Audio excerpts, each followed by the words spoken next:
Mr. Mags here. Pokemon Legends EA has been out for a little over a week now, and after recently completing the main story and doing a majority of the side quests, I thought it would be fun to come on here and create what I believe would be the canon teams for the two protagonists of this game. I've done a similar video with every single previous protagonist throughout the entire franchise. If you want to watch that, I'll have a link in the card. And I think it'll be fun if for every future Pokemon game I make a similar video for them. So I'll start here with the most recent Pokemon game, Legends ZA. And if you didn't know, their names are actually Paxton and Harmony, which I actually like those names a lot, mostly because Paxton has an X in it and Harmony has a Y in it. I don't know if that was intentional, but it's a nice little flair one way or the other. So let's jump right into the criteria for how I develop these teams. First, all the Pokemon picked for these teams we consist of Pokemon found either through static encounters, gift Pokemon, in-game trade Pokemon, side quest encounters, and any other Pokemon that I could consider to be a universal experience for all players. So not just like, you know, Binacle or like Excadrill or like something that yes, a player could catch that. Like, yeah, like I personally feel like it makes the most sense to base it off Pokemon that every single person who is playing this game has a pretty much equal chance of finding and adding to their team, not just random Pokemon they find out in the wild. And that's mostly based on the original, progenitor of this idea being Red's team from Gold and Silver, where he used exclusively Pokemon that were, you know, similar universal experience Pokemon.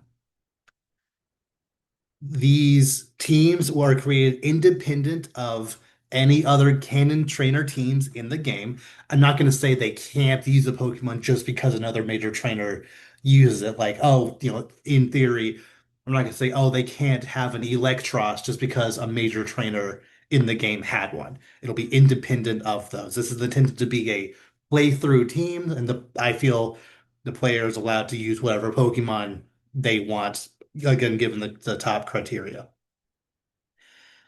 And the team strength and synergy is not really a factor. I always feel like playthrough teams don't really have to have, as much variety as a more competitive team. They don't even have to be as strong as competitive teams. So not every single Pokemon on all their teams is going to be, the highest tier as far as like strength. And there may be some overlapping type weaknesses just because I think it doesn't really matter as much on a playthrough team. And quick disclaimer here, this will contain minor spoilers for Legends ZA. So if you haven't finished the main story, I highly recommend playing it. I actually enjoy the game quite a bit. But yeah, I'll be touching on some events that happened during the main story and also some side quests that I really liked as well. So starting up with the team I made for Paxton, the male protagonist. And the team I went with is Tyrantrum, Heracross, Mega Absol, Blastoise, Chestnut, and Imbor. Now, another disclaimer. Chestnut and Imbor, and by extension, all of the Gen 6 and Legends Arceus exclusive starter Pokemon, they all got new Mega Evolutions. However, the program that I use to create these teams here, they're not updated with those new megas yet. I don't necessarily know if I would have used them regardless. I picked Mega Absol specifically for a reason I'll get to in a second, but you can substitute their main starter. So in this case, Imbor would be the original Tepig that you got at the very beginning. You can say that's his Mega, but also considering Legends ZA, you're not required to just have one mega per team. You know, a lot of these teams will have several Pokemon that could Mega Evolve, so you can headcanon that any or all of them do Mega Evolve. But I'm specifically saying that the Mega Absol, if this were a more traditional Pokemon game, that is the one that would be the Mega Pokemon on this team here. So let's go over each individual one and why I picked them. Tyrantrum, there is a little side quest in the main lab where they want you to bring them a Gen 6 fossil, either the jaw fossil or the sail fossil. Um, and there's a stone emporium store. You can buy them and bring it over there and revive it. So I figured, uh, yeah, since that is a side quest that is available to literally everybody, it's your introduction to the revival feature. I think it makes sense for him to have one of those fossils. And I picked Tyrantrum just because I really like Tyrantrum. Heracross, this is one that is kind of infamous in the community at this point. It is specifically the trade Heracross name Bois, Boys. I'm not exactly sure. I'm probably supposed to be Bois since it's French, Bois. This Heracross, you can trade for it. You trade a Pikachu. Yeah, you trade a Pikachu for this Heracross.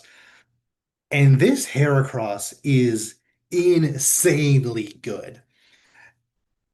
The moveset it has at the beginning, it has a bunch of really good ranged attacks, and just the way the game works, ranged attacks like this work very well, especially in the early games. It has 125 base attack in its regular form. So getting a really low level Heracross that early in the game, it can potentially carry you for a lot of the game. I actually used one for the first third to a half or so of my playthrough and actually boxed him just because I felt kind of like I felt like he was carrying my team a little too much and I wanted to kind of, experience some other things. So I switched it out for something else. But I did really enjoy using Heracross for for the first little bit of the game. So I think it makes sense to put him here, especially for how infamous he is with other players and who are playing this game. Mega Absol. This is the first rogue mega that you encounter in this game. You fight it with a gifted, well, kind of gifted Mega Lucario that you don't actually get to keep, but you fight it with a Mega Lucario. And after the fact, this Absol decides to stay with you. So I think it makes sense for him to have the first rogue mega on his actual team. Blastoise, there is a another side quest in the lab where you're able to pick up one of the Kanto starters, and I don't know, I feel like Blastoise, Chestnut, and Inboard just look really cool together, like Firegrass Water Core. You have the ability to get all three starters here, so I went with those three. I think they just look very good together. I easily could have also gone, Charizard and Greninja, for example, but I don't know. I feel like Blastoise, Chestnut, Inboard just look good as a unit. Which, speaking of Chestnut, there's another side quest to get all three of the Kalos starters, and I personally found Chespin first. And like I said, I feel like all three of those would look very good together. And I don't know, Imbor just I personally feel fits this guy the best. Maybe it's just because that's the one I picked, but yeah, I think this team overall just feels like a very good playthrough team for Legends EA. Is there a lot of type overlap? Yes, this team is extremely weak to fairy. That is actually not good, especially later in the game when it's actually a pretty solid number of fairy encounters you have to fight throughout the game. But if you either over level or just give them team or give them moves that you can, that can help overcome that, I think you could get around it. Also, very weak to flying, very weak to psychic. So it's not like the best team ever, but that's not the point. The point is, I feel like this is just, in my opinion, a team that fits this character very well for a playthrough of Legends ZA. Moving over to Harmony, I went with Sableye, Alolan Raichu, the shiny Ampharos that I made a Mega, Klefki, Vivian, and Meganium. And once again, Meganium has a Mega form available, but it wasn't on the website when I was creating this, but I still really like the look of this Mega shiny Ampharos. Uh, this is definitely a weaker team, and I like this for two reasons. One, I just feel like I don't know, I feel like this team as a whole just fits. Harmony very well. I feel like they just mesh with her design very well. And also, I've seen a lot of different people posting their teams on Twitter, and a lot of them are a little more, I would consider weak, a little more mundane. They don't have just a bunch of bruisers. Like they have some things that you never really would consider using in a regular playthrough. And I think just kind of the way the battle system works in this game, it kind of allows you to use a lot of Pokemon that you wouldn't really consider using anywhere else, and a lot of those are a little weaker.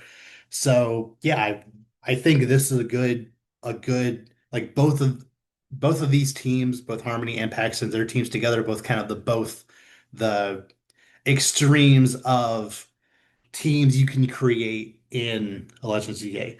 Paxton's was you pick a bunch of really strong Pokemon that just through their sheer strength can carry you through the game. Whereas Harmony here, you basically play with your favorites. You play with a bunch of weird little guys, but they can still let you win.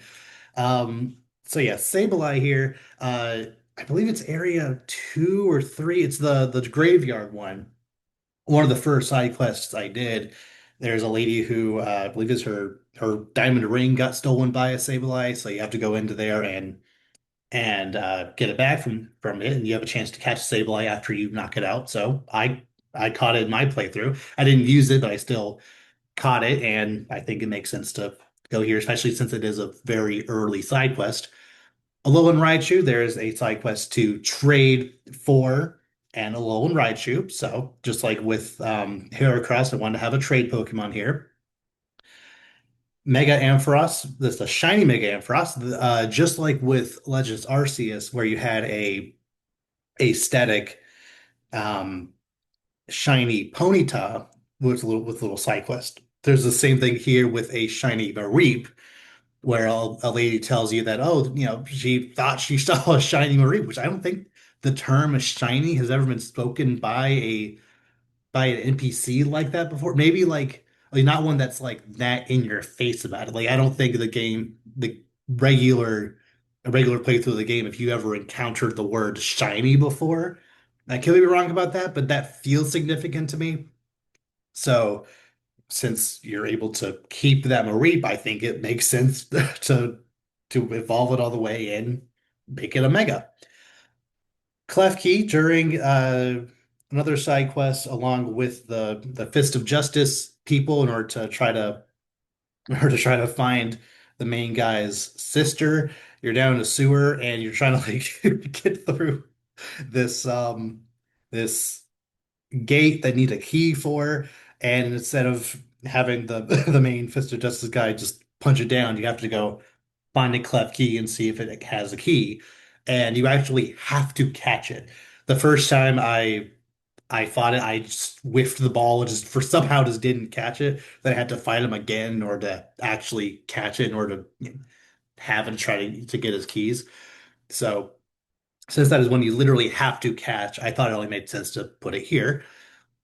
Vivian, in the museum area, there is a little side quest to find, I believe it was 12 pupa, just kind of around the museum, and that was a lot of fun. Just it was it was a fun way to kind of force the player to take a tour of this museum, but just see a lot of the stuff that they had there, a lot of references to the previous Legends game. That was a very fun experience while also having a little scavenger hunt for these little spupas. So, and then after that, there's a random 13th Spupa just hanging out that the curator says that you can keep. So I think it'd be cool if you evolve that to a Vivian, use it on your main team. And then Meganium. Once again, this could easily be Mega Meganium. I actually really like Mega Meganium. I like Mega Inboard too as well. Actually, I think all three Mega starters are pretty good in their own way. Um, but I of the two, I think I like Inboard the best, but Mega Meganium I think is also a pretty solid Mega. But on paper, I personally think it makes just as much sense for it to be the shiny Ampharos as your Mega. So yeah, those are the two protagonists for this game. But after making both of these teams, I got to thinking there were actually a lot of other Pokemon available throughout the entire game. A lot of other story mission Pokemon you're forced to catch, a lot of side quest Pokemon that you can catch, and like I don't know, I also felt bad for Ralligator not being on either of these teams. You can headcanon that is the rival Tawny or whatever the guy's name is. I don't remember his name. Um, it's her specific Pokemon, maybe, but I don't know. I after mulling it over a little bit, I did end up creating one other team and just based it off of Paxton because I don't know. I picked the guy, so I identify more with with Paxton here. So I made one more here to kind of as a catch-all for a majority of the other Pokemon at least I encountered in my playthrough. Here we have Talonflame, Galarian Slowbro, Mega Lucario, Gengar, Zygarde, and Feraligatr. Talonflame, the very first Pokemon you're forced to catch during the tutorial, is a Fletchling, so I think it makes sense for you to keep that around and evolve it into Talonflame. Galarian Slowbro, there's a side quest to trade a regular Slowbro for a or a regular Slowpoke for a Galarian Slowpoke. And I don't know if anyone has ever tried this yet. I thought about it at the time, but it couldn't really work out. When you trade the Slowpoke that you trade to the guy, it stays in the overworld. But if you were to trade that Slowpoke holding a King's Rock, what would have happened? Would it have just stayed a Slowpoke and they go on? Is there something in the code that like, that has a thing where, oh, if you do this, it will show it evolve into Slowking because you are trading a Slowpoke. You don't I didn't even have access to ever finding a King's Rock up to that point. That was a later game thing. I could have held off on the trade, but I just felt like going ahead and doing it.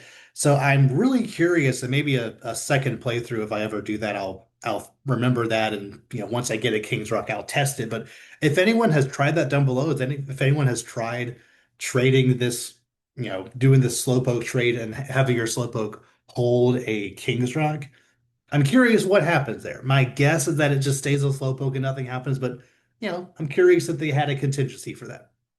Yeah, this could have been either Galarian Slowbro or Slowking. I personally just like Slowbro a little more, so I went with Slowbro. Mega Lucario. There's actually two different places you could get a Lucario. There's one that is a trade Pokemon. You trade something. I don't remember what it was for a Riolu. Um, so that's another trade Pokemon that I think makes sense. But also, just after you beat the main story, when you wake up in your room there is a Pokeball on your desk, and it's actually from Karina, who was another gym leader in Kalos. I like that quite a bit. So this Mega Lucario can be either one. I'm headcanoning it more so to be the one from Karina, especially since it's pretty much confirmed that that is the same Lucario that she taught you Mega Evolution with in the X and Y game. So, yeah, either way, it makes sense to have Mega Lucario. Not to mention, as I said before, you literally fought your first Rogue Mega with a Lucario that was given to you for, at least temporarily. Maybe even the same Lucario. I'm not sure. Um, so I think it's kind of cool for Paxton here to have both on the teams I made for him. One team having the Rogue Mega that you keep, and the other one having the one you fought that Rogue Mega with. So I think that's fun. Mega Gengar, or just Gengar, technically could be Mega, but just regular Gengar here. During the little the little subplot you have with the Rust Syndicate, one of your little quests is to go into an apartment and try to basically kick out the residents of it, but it turns out the residents are a bunch of Gengar and Hunter. I don't know why it's not a Ghastly Hunter Gengar. I'm pretty sure it was two Gengar and a Hunter. I don't know. That's I found that a little weird, but regardless, especially since that is a main story mission, I think it makes sense to, since you are able to catch that Gengar, um, I think it only makes sense to, you know, to have it on a team like this. And then Zygarde, technically the point I'm at in the story, I literally just finished the main story. I left the building, but I did like a couple of other little side missions. I haven't like progressed in the main story after the credits. Um, so I technically don't have access to Zygarde at this point. You do technically use it, yeah, use it during the climax, but I don't technically own it yet, but I'm sure at some point in the near future I will have access to at some point encountering be able to catch Zygarde. Plus, I feel it makes sense for a Pokemon Legends ZA protagonist to own Zygarde in one of the one of these teams here. So I went with Zygarde on this team along with Feraligatr. Again, like I said, I felt a little bad for him not being on the other two teams. And I do like his mega. I definitely warmed up on it. I think they could have done a little the execution of the making the head look like Totodile. I think it could have been done a little better, but I don't have that big of an issue with it overall. Um, but yeah, I actually think this team is actually really cool. Uh, there's not nearly as much overlap of weaknesses here. Actually, I don't know if outside of Ghost for Galarian, Slowbro, and Gengar, um, technically Dragon for Zygarde and Mega for Alligator, but yeah, this is actually a pretty balanced team. Definitely a more balanced team than the other two I made, but um, I like all three of these teams quite a bit. And yeah, thank you so much for watching. Please let me know down below if you feel like I forgot any major Pokemon, or are there any Pokemon that you had on your team that you caught through side quests or main missions that you want to shout out? What are your opinions of the game as a whole? Like I said, I had a ton of fun with the game overall. Um, yeah, I don't know. I I really enjoyed it. Does it have its issues? Sure. The graphics could be a little better. It definitely could have benefited from voice acting, but I don't know. I personally just really enjoyed my time playing the actual game. So, yeah, I'm curious about your thoughts about the teams I created, about the game itself, or your opinions about the new Mega designs.